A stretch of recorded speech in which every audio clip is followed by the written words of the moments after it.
So all of you good morning students.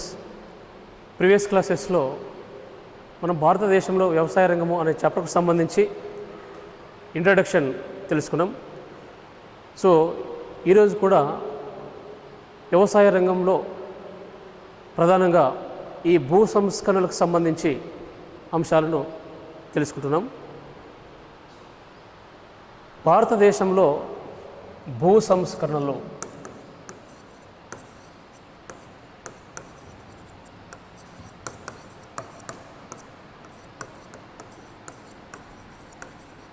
మరియు చట్టాలు, లోపాలు, చర్యలు. సో వ్యవసాయం చాప్టర్లో ప్రధానంగా ఈ భూ సంస్కరణలకు సంబంధించి మీ ఎస్ఐ అండ్ కానిస్టేబుల్ ఎగ్జామినేషన్లో కంపల్సరీగా ప్రశ్నలు రావడం జరుగుతుంది. ప్రధానంగా ఈ చాప్టర్లో అంటే వ్యవసాయం చాప్టర్లో ఏ ఏరియా నుంచి ఎక్కువగా ప్రశ్నలు అడుగుతారు అంటే భూ సంస్కరణలు మరియు హరిత విప్లవానికి సంబంధించి ప్రశ్నలు రావడం జరుగుతుంది. సో ఆల్రెడీ ఈ వ్యవసాయంలో భూ సంస్కరణలు అనేది ఒక ప్రధాన భాగం.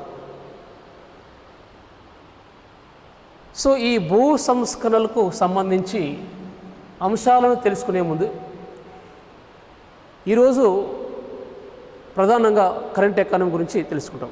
అంటే భూ సంస్కరణలు అనే అంశం గురించి తెలుసుకునే ముందు current economy, today current economy గురించి ఒక బ్రీఫ్గా చెప్పిన తర్వాత అసలు భూ సంస్కరణలు అంటే ఏమిటి, భారతదేశంలో ఈ ల్యాండ్ రిఫార్మ్స్, ఇంగ్లీష్లో ల్యాండ్ రిఫార్మ్స్ అంటారు, ఈ భూ సంస్కరణలు ఎప్పుడు ప్రవేశపెట్టారు, బ్రిటిష్ వారు భారతదేశాన్ని పరిపాలించేటప్పుడు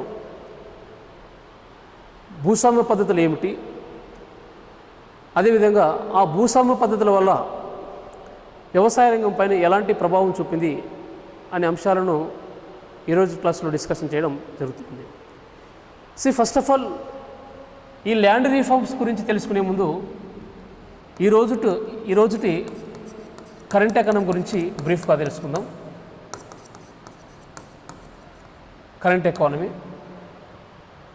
సో జూన్ 4న రిజర్వ్ బ్యాంక్ ఆఫ్ ఇండియా వాళ్ళు ద్రవ్య విధాన సమీక్ష జరిపారు. June 4 RBI MPC monetary policy committee సమావేశం జరిగింది. ఆర్బీఐ ద్రవ్య విధాన సమీక్ష సమావేశం జరిగింది. జూన్ 4న జరిగింది. ఈ సమావేశంలో రిజర్వ్ బ్యాంక్ ఆఫ్ ఇండియా వారు మన దేశానికి సంబంధించి జీడిపి వృద్ధి రేట్లను అంచనా వేశారు. అంటే 2021-22 ఫైనాన్షియల్ ఇయర్లో జీడిపి వృద్ధి రేట్లను అంచనా వేయడం జరిగింది. స్థూల దేశీయ ఉత్పత్తి వృద్ధి రేట్లను అంచనా వేయడం జరిగింది. సో ఈ జీడిపి వృద్ధి రేట్లకు సంబంధించి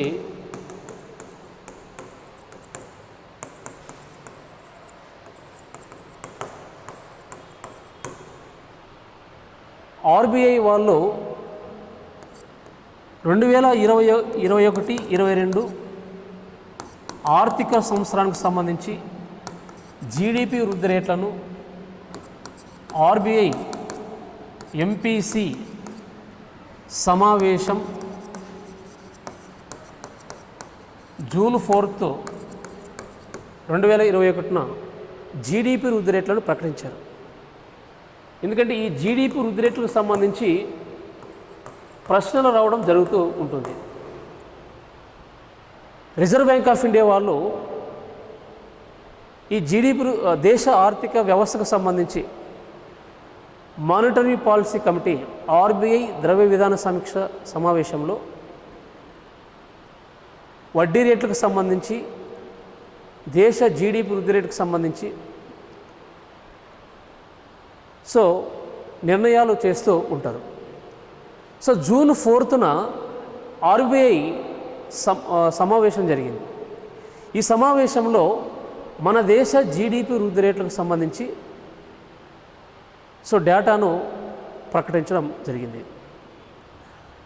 2021-22 అంటే ప్రస్తుత ఆర్థిక సంవత్సరంలో మన దేశ జీడిపి వృద్ధి రేటు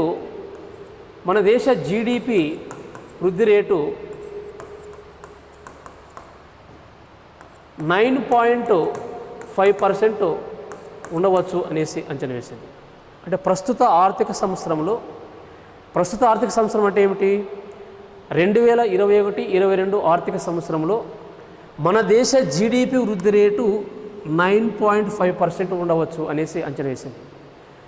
గతంలో ద్రవ్య విధాన సమీక్షలో ఇదే జీడిపి వృద్ధి రేటును ప్రస్తుత ఆర్థిక సంవత్సరంలో ఎంత ఉండవచ్చు అని అంచనా వేసింది అంటే 10.5% ఉండవచ్చు అని అంచనా వేసింది. ప్రజెంట్ జూన్ 4న జరిగిన ఆర్బీఐ ద్రవ్య విధాన సమీక్ష సమావేశంలో రిజర్వ్ బ్యాంక్ ఆఫ్ ఇండియా వారు 2021-22 ఆర్థిక సంవత్సరంలో మన దేశ జీడిపి వృద్ధి రేటును 9.5%గా అంచనా వేసింది. అంటే గతంలో ఎంత అంచనా వేసింది? 10.5%. ప్రస్తుతం జూన్ 4, 2021 జరిగినటువంటి ద్రవ్య విధాన సమీక్ష సమావేశంలో అంటే మానిటరీ పాలసీ కమిటీ సమావేశంలో మన దేశ జీడిపి వృద్ధి రేటు 2021-22 ఆర్థిక సంవత్సరంలో 9.5%గా అంచనా వేసింది. అంటే మన ఉత్పత్తి ఆయా రంగాలలో మన దేశంలో ఈ జీడిపి వృద్ధి రేటు స్థూల దేశ ఉత్పత్తి వృద్ధి రేటు 9.5%గా ఉండవచ్చు అనేసి అంచనా వేసింది. అంటే 10.5% నుంచి 9.5%కి తగ్గించింది.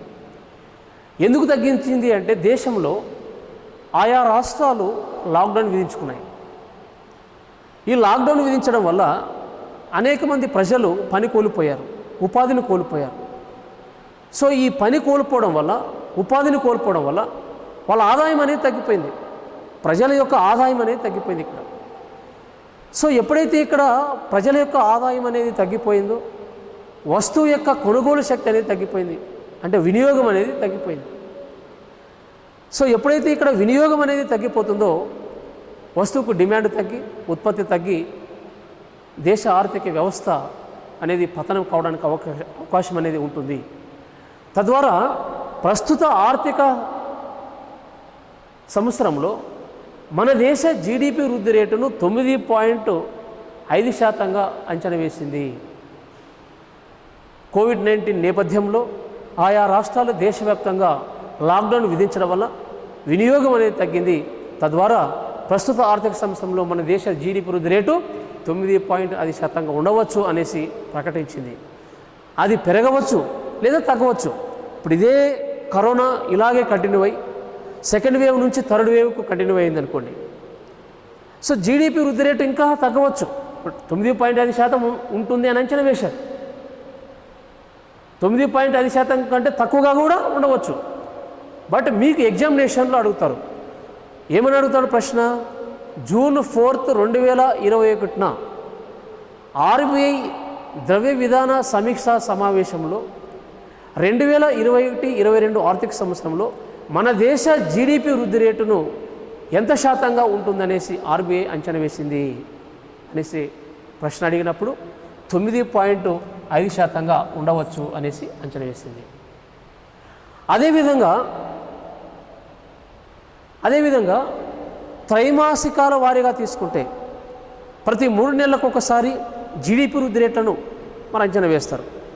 2021-22 ఆర్థిక సంవత్సరంలో మరి జీడిపి వృద్ధి రేట్లను త్రైమాసికాల వారీగా కూడా ఆర్బీఐ వాళ్ళు ప్రకటించడం జరిగింది. జూన్ 4న 2021. 2021-22 ఆర్థిక సంవత్సరానికి సంబంధించి త్రైమాసికాల వారీగా అంటే 4 త్రైమాసికాలకు సంబంధించి ఆర్బీఐ వాళ్ళు జూన్ 4 ద్రవ్య విధాన సమీక్ష సమావేశంలో మన జీడిపి వృద్ధి రేట్లను కూడా ముందస్తుగా ప్రకటించడం జరిగింది.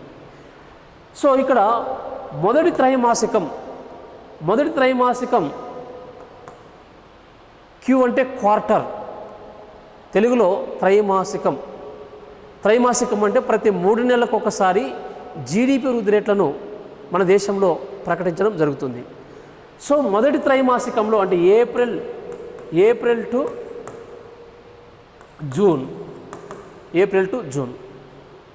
రిజర్వ్ బ్యాంక్ ఆఫ్ ఇండియా వాళ్ళు జూన్ 4న 2021 జరిపిన ఆర్బీఐ ద్రవ్య విధాన సమీక్ష సమావేశంలో మన దేశ జీడిపి వృద్ధి రేట్లను 4 త్రైమాసికాలలో ముందస్తుగా ప్రకటించడం జరిగింది.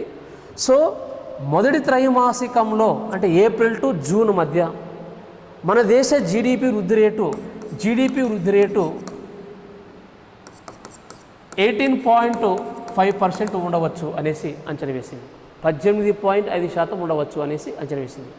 అంటే 2021-22 ఆర్థిక సంవత్సరంలో మన దేశ జీడిపి వృద్ధి రేటు మొదటి త్రైమాసికంలో అంటే ఏప్రిల్ టు జూన్ మధ్య మన దేశ జీడిపి వృద్ధి రేటు 18.5% ఉండవచ్చు అనేసి అంచనా వేసింది.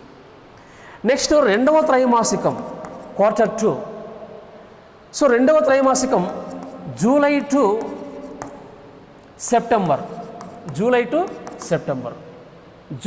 సెప్టెంబర్ మధ్య జీడిపి 7.9% ఉండవచ్చు అనేసి అంచనా వేసింది. 7.9% ఉండవచ్చు అనేసి అంచనా వేసింది. Next third quarter October to December. So GDP 7.2% ఉండవచ్చు అనేసి అంచనా వేసింది.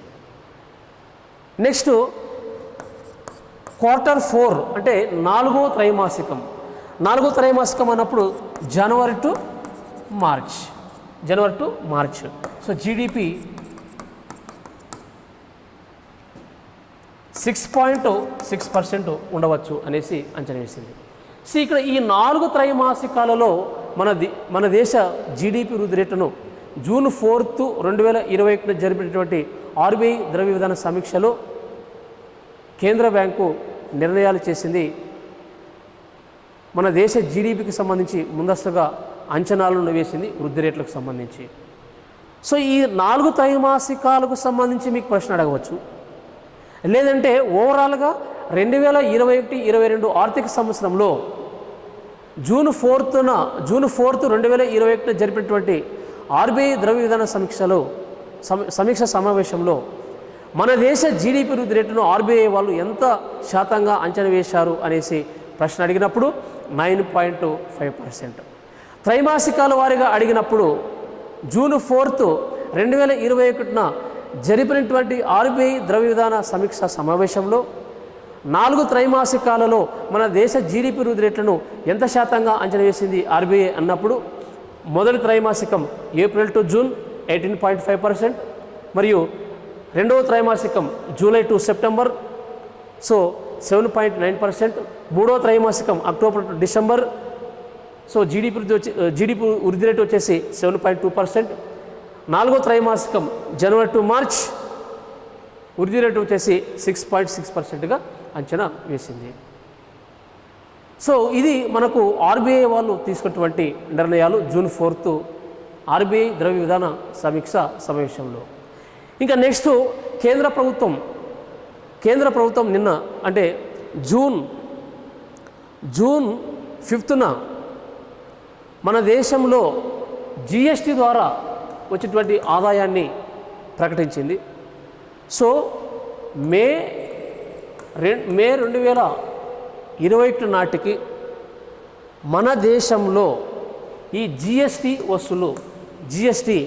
Goods and services tax GST ద్వారా వచ్చేటువంటి ఆదాయం మొత్తం 1.02 లక్షల కోట్లుగా అంచనా వేసింది. మే 2021 నాటికి జిఎస్టీ ద్వారా వసూలు అనేటువంటి మొత్తం ఆదాయం ఎంత అంటే 1.02 లక్షల కోట్లు. 1.02 లక్షల కోట్లు. 1.02 లక్షల కోట్లు. అంటే ఇక్కడ జిఎస్టీ మీకు ఆల్రెడీ బడ్జెట్ చాప్టర్లో ఉంది. జిఎస్టీ 2007 కేంద్ర ప్రభుత్వం ఈ జిఎస్టీని 2017లో అమలు చేసింది. ఒకే దేశం ఒకే పన్ను, ఒకే దేశం ఒకే పన్ను అనే విధానం ద్వారా జిఎస్టీ విధానాన్ని తీసుకొచ్చింది. గూడ్స్ అండ్ సర్వీసెస్ ట్యాక్స్ అంటారు.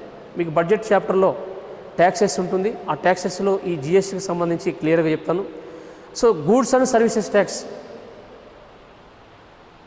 వస్తు సేవల పన్ను మొత్తం ఆదాయం మే 2020 నాటికి 1.02 లక్షల కోట్లు వసూలైనట్లు కేంద్ర ప్రభుత్వం జూన్ 5న ప్రకటించడం జరిగింది. సో ఇది కరెంట్ ఎకానమీ.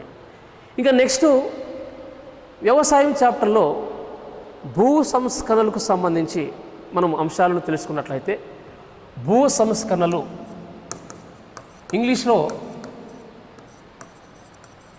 ల్యాండ్ రీఫార్మ్స్ అంటారు. Land reforms. భూ సంస్కరణలు చట్టాలు, అమలు, లోపాలు, చర్యలు. భూ సంస్కరణలు. సో ఈ భూ సంస్కరణలకు సంబంధించి కంపల్సరీగా మీకు ప్రశ్న వస్తుంది. సింపుల్గా భూ సంస్కరణలు అంటే భూమి లేని వారికి భూమిని పంచడం. సింపుల్గా చెప్పాలంటే 1894లో భూసేకరణ చట్టం తీసుకొచ్చారు. భూసేకరణ చట్టం. ఈ 1894 భూసేకరణ చట్ట ప్రకారము ప్రభుత్వం ఏం చేస్తుంది అంటే, ప్రైవేటు వ్యక్తుల ఆధీనంలో ఉండే భూమిని స్వాధీనం చేసుకొని గ్రామీణ ప్రాంతాలలో భూమి లేని నిరుపేదలు ఎవరైతే ఉంటారో వారికి భూమిని పంచుతుంది. అదే భూ సంస్కరణలు. మనం గ్రామాల్లో చూస్తూ ఉంటాం. జనరల్గా కొంతమందికి 100 ఎకరాలు ఉంటుంది, కొంతమందికి 500 ఎకరాలు ఉంటుంది, కొంతమందికి 300 ఎకరాలు ఉంటుంది, కొంతమందికి 100 ఎకరాలు ఉంటుంది. ఇలా భూ యాజమాన్యంలో అసమానతలు అనేవి ఉన్నాయి. భూ యాజమాన్యంలో అసమానతలు ఉన్నాయి. ఈ భూ యాజమాన్యంలో అసమానతలను తొలగించడానికి గ్రామీణ ప్రాంతాలలో ఎవరైతే భూమి లేని నిరుపేదలు ఉంటారో, సో భూమి ఎవరి దగ్గర అయితే ఎక్కువగా కేంద్రీకృతమై ఉంటుందో అలాంటి వారి నుంచి ప్రభుత్వం భూమిని స్వాధీనం చేసుకొని భూమి లేని నిరుపేదలకు భూమిని పంచడమే భూ సంస్కరణలు. సో ఇప్పుడు ఈ భూ సంస్కరణలకు సంబంధించి అనేక చట్టాలు కూడా చేశారు. సో సింపుల్గా మీరు ఈ ల్యాండ్ రీఫార్మ్స్ అంటే భూ సంస్కరణలు అంటే ఏమిటి ఇప్పుడే చెప్పాను. భూమి లేని నిరుపేదలకు భూమిని పంచి ఇవ్వడమే భూ సంస్కరణలు. ఈ భూ సంస్కరణలు ఏమంటారు అంటే, వ్యవసాయ భూ సంస్కరణలను వ్యవసాయ సంబంధ సంస్కరణలు అని కూడా అంటారు. భూ సంస్కరణలను వ్యవసాయ సంబంధ సంస్కరణలు అని కూడా అంటారు. భారత రాజ్యాంగంలో ఈ భూ సంస్కరణలకు సంబంధించి చట్టాలు చేసే అధికారం ఎవరికి ఉంటుంది అంటే ఆయా రాష్ట్రాల శాసనసభలకు ఉంటుంది. అర్థమైందా? భారత రాజ్యాంగంలో భూ సంస్కరణలకు సంబంధించి చట్టాలు చేసే అధికారం ఎవరికి ఉంటుంది అంటే ఆయా రాష్ట్రాల శాసనసభలకు ఉంటుంది. సో ఇక్కడ చూడండి, 1894లో మొట్టమొదటిసారిగా ఈ భూసేకరణ చట్టం తీసుకొచ్చారు. 1894 భూసేకరణ చట్ట ప్రకారము ప్రభుత్వం ఏం చేస్తుంది అంటే, ప్రైవేటు వ్యక్తుల ఆధీనంలో ఉండే భూమిని స్వాధీనం చేసుకొని భూమి లేని నిరుపేదలకు భూమిని పంచడం జరుగుతూ ఉంటుంది. సో భారతదేశంలో మొట్టమొదటిసారిగా వెరీ మోస్ట్ ఇంపార్టెంట్ భారతదేశంలో మొట్టమొదటిసారిగా భూ సంస్కరణలు తొలిసారిగా అమలు చేసినటువంటి రాష్ట్రాలు ఏవి అంటే ఫస్ట్ కేరళ, రెండవ రాష్ట్రం వచ్చేసి వెస్ట్ బెంగాల్.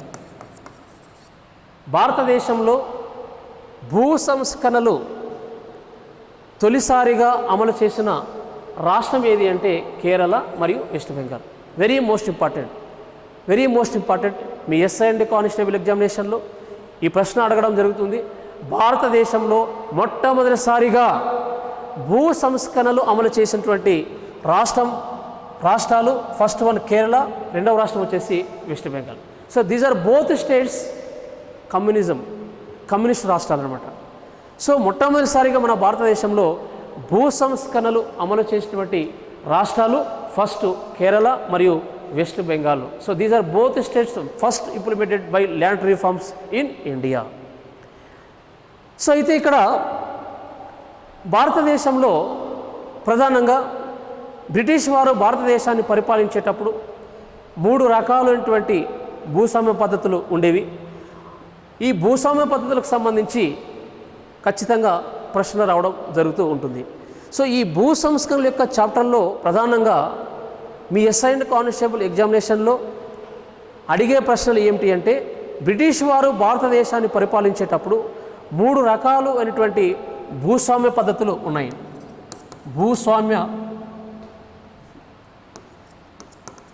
బ్రిటిష్ వారి పరిపాలన మరియు భూస్వామ్య పద్ధతులు. భారతదేశాన్ని బ్రిటిష్ వారు కొన్ని వందల సంవత్సరాలు పరిపాలించారు. సో ఈ బ్రిటిష్ వారు భారతదేశాన్ని పరిపాలించే సందర్భంలో మన దేశంలో 3 రకాలు అనేటువంటి భూస్వామ్య పద్ధతులు ఉండేవి. అవి ఏమిటి అంటే జమీందారీ పద్ధతి,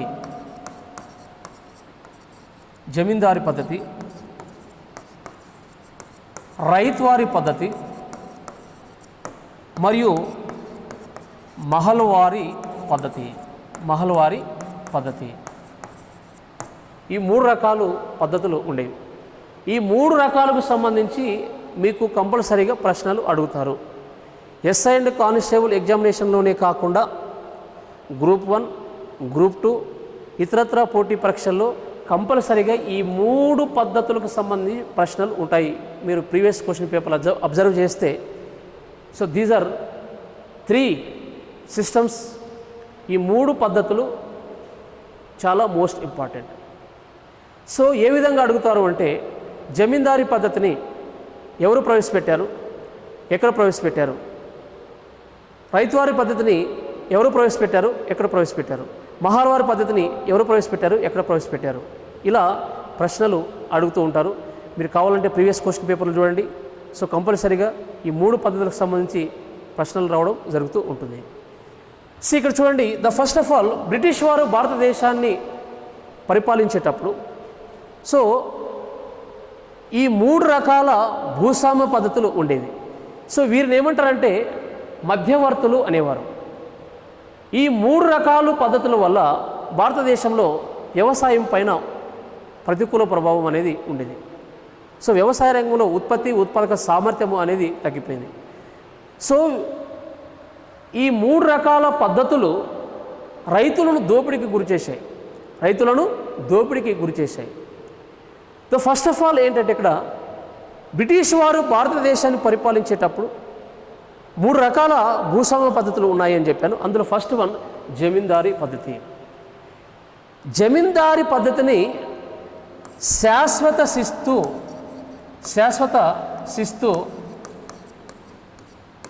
నిర్ణయ పద్ధతి అని కూడా అంటారు. Permanent settlement system, very most important. Zamindari పద్ధతిని ఏమని పిలుస్తారు అని అంటారు? జమీందారీ పద్ధతిని శాశ్వత శిస్తు నిర్ణయ పద్ధతి అని కూడా పిలుస్తారు. ఎందుకు శాశ్వత శిస్తు నిర్ణయ పద్ధతి అని అన్నారు అంటే, భారతదేశాన్ని బ్రిటిష్ వారు పరిపాలించేటప్పుడు బ్రిటిష్ ప్రభుత్వానికి ప్రజలకు మధ్య ఈ జమీందారులు అనేవారు మధ్యవర్తులుగా ఉండేవారు. వీరు రైతులను దోపిడీకి గురి చేశారు.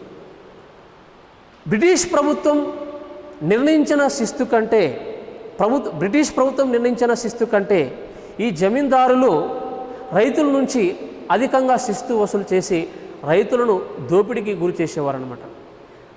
సో జమీందారీ పద్ధతిని శాశ్వత శిస్తు నిర్ణయ పద్ధతి అని ఎందుకన్నారు అంటే, శాశ్వత ప్రాతిపదికపై భూమి శిస్తును రైతుల నుంచి భూమి శిస్తును వసూలు చేసేవారు జమీందారులు. శాశ్వత ప్రాతిపదిక పైన భూమి శిస్తును వసూలు చేయడం వల్ల దీన్ని జమీందారీ పద్ధతిని శాశ్వత శిస్తు నిర్ణయ పద్ధతి అని అన్నారు. జమీందారులు అనేవారు బ్రిటిష్ పాలకులకు ప్రజలకు మధ్య అంటే రైతులకు మధ్య మధ్యవర్తులుగా ఉండేవారు. వీళ్ళు అంటే ఈ జమీందారులు రైతులను దోపిడీకి గురి చేశారు. సో ఈ జమీందారీ పద్ధతిని ఎవరు ప్రవేశపెట్టారు అంటే లార్డ్ కార్న్వాలిస్ ప్రవేశపెట్టాడు. జమీందారీ పద్ధతిని ఎవరు ప్రవేశపెట్టారు అనేసి మీకు ప్రశ్న అడుగుతారు. జమీందారీ పద్ధతిని శాశ్వత శిస్తు నిర్ణయ పద్ధతి అంటారు.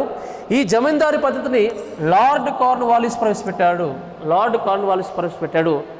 ఏ సంవత్సరంలో ప్రవేశపెట్టాడు అంటే 1793లో ప్రవేశపెట్టారు. జమీందారీ పద్ధతిని లార్డ్ కార్న్వాలిస్ 1793లో ప్రవేశపెట్టడం జరిగింది. ఈ జమీందారీ పద్ధతిని మొట్టమొదటిసారిగా ఏ రాష్ట్రంలో అమలు చేశారు అంటే వెస్ట్ బెంగాల్ రాష్ట్రంలో అమలు చేశారు. ఏ రాష్ట్రంలో అమలు చేశారు? వెస్ట్ బెంగాల్ రాష్ట్రంలో అమలు చేశారు. సో 4 విధాలుగా దీనికి జమీందారీ పద్ధతికి సంబంధించి 4 విధాలుగా ప్రశ్నలు అడగడం జరుగుతుంది. ద ఫస్ట్ వన్, జమీందారీ పద్ధతిని ఏమని పిలుస్తారు? శాశ్వత శిస్తు నిర్ణయ పద్ధతి.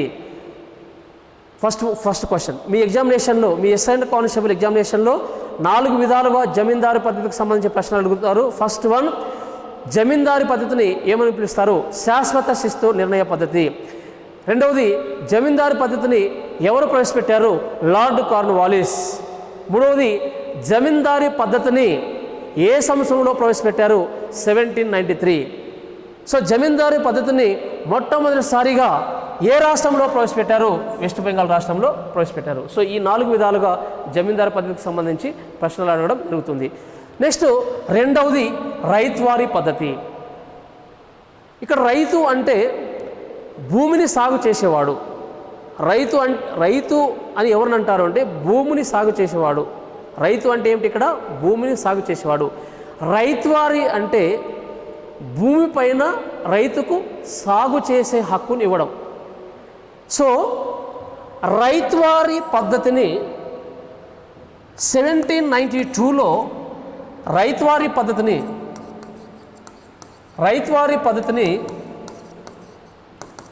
1792లో సర్ థామస్ మన్రో ప్రవేశపెట్టాడు. సర్ థామస్ మన్రో ప్రవేశపెట్టడం జరిగింది. ఏ సంవత్సరంలో ప్రవేశపెట్టడం జరిగింది? 1792లో సర్ థామస్ మన్రో రైతువారీ పద్ధతిని అమలు చేయడం జరిగింది. రైతువారీ పద్ధతిని రైతు శిస్తు నిర్ణయ పద్ధతి అని కూడా పిలుస్తారు. రైతు శిస్తు నిర్ణయ పద్ధతి అని కూడా పిలుస్తారు. ఏ పద్ధతిని? రైతువారీ పద్ధతిని రైతు శిస్తు నిర్ణయ పద్ధతి అని కూడా పిలుస్తారు. ఈ రైతు శిస్తు నిర్ణయ పద్ధతి లేదా రైతువారీ పద్ధతిని 1792లో సర్ థామస్ మన్రో ప్రవేశపెట్టడం జరిగింది, అమలు చేయడం జరిగింది. సో ఈ రైతువారీ పద్ధతిని మొట్టమొదటిసారిగా ఏ రాష్ట్రంలో అమలు చేశారు అంటే మద్రాస్ రాష్ట్రంలో అమలు చేశారు. ఏ రాష్ట్రంలో అమలు చేశారు? మద్రాస్ రాష్ట్రంలో అమలు చేశారు. రైతువారీ పద్ధతిలో ప్రధానంగా రైతులే ప్రభుత్వానికి భూమి శిస్తును ప్రత్యక్షంగా చెల్లిస్తారు. సో ఇక్కడ రైతులకు ప్రభుత్వానికి మధ్య ఎటువంటి దోపిడీ జరిగేది కాదు. రైతులే నేరుగా ప్రభుత్వానికి భూమి శిస్తును ప్రత్యక్షంగా చెల్లించడం జరిగింది. సో అందువలన దీన్ని రైతు శిస్తు నిర్ణయ పద్ధతి అన్నారు. సో ఈ రైతువారీ పద్ధతిని 1792లో సర్ థామస్ మన్రో ప్రవేశపెట్టారు. మొట్టమొదటిసారిగా మద్రాసు రాష్ట్రంలో ప్రవేశపెట్టడం జరిగింది. రైతువారీ పద్ధతిని రైతు శిస్తు నిర్ణయ పద్ధతి అని పిలిచారు. సో దీనికి సంబంధించి కూడా ప్రశ్నలు రావడం జరుగుతుంది. సో రైతువారీ పద్ధతిని రైతు శిస్తు నిర్ణయ పద్ధతి అని పిలుస్తారు. రైతువారీ పద్ధతిని 1792లో సర్ థామస్ మన్రో అమలు చేయడం జరిగింది. సో మొట్టమొదటిసారిగా ఈ రైతువారీ పద్ధతిని ఏ రాష్ట్రంలో అమలు చేశారు? మద్రాసు రాష్ట్రంలో అమలు చేయడం జరిగింది. నెక్స్ట్ మూడవది మహల్వారీ పద్ధతి.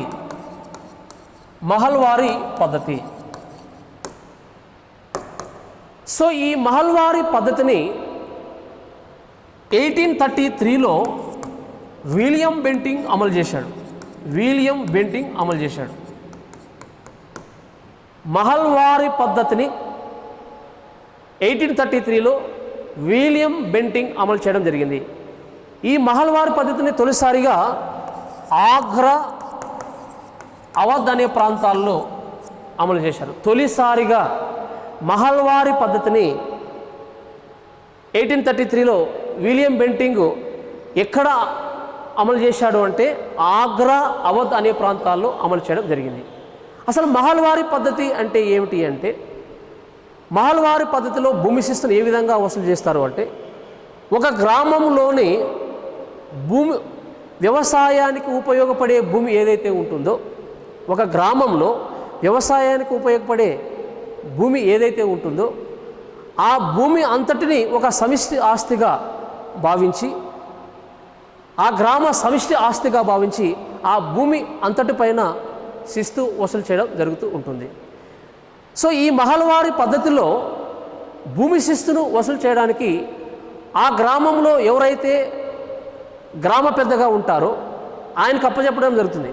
ఒక గ్రామంలో ఆ గ్రామ పెద్ద ఎవరైతే ఉంటారో ఆ గ్రామ పెద్ద భూమి శిస్తును వసూలు చేసి ప్రభుత్వానికి సమర్పించడం జరుగుతూ ఉంటుంది. సో దీన్నే మహల్వారీ పద్ధతి అని అన్నారు. సో ఈ విధంగా బ్రిటిష్ వారు భారతదేశాన్ని పరిపాలించేటప్పుడు ఈ 3 రకాలైనటువంటి భూస్వామ్య పద్ధతులు ఉన్నాయి. సో ఇదే భూ సంస్కరణకు సంబంధించి ఇవి భూ సంస్కరణ యొక్క ఇంట్రడక్షన్ మరియు బ్రిటిష్ వారు భారతదేశాన్ని పరిపాలించేటప్పుడు భూస్వామ్య పద్ధతులు. సో నెక్స్ట్ క్లాస్లో ఈ భూ సంస్కరణకు సంబంధించి చట్టాలు ఏమిటి, అసలు భూ సంస్కరణ యొక్క లక్ష్యాలు ఏమిటి అనే విషయాలను తెలుసుకుంటాం. All of you, thank you.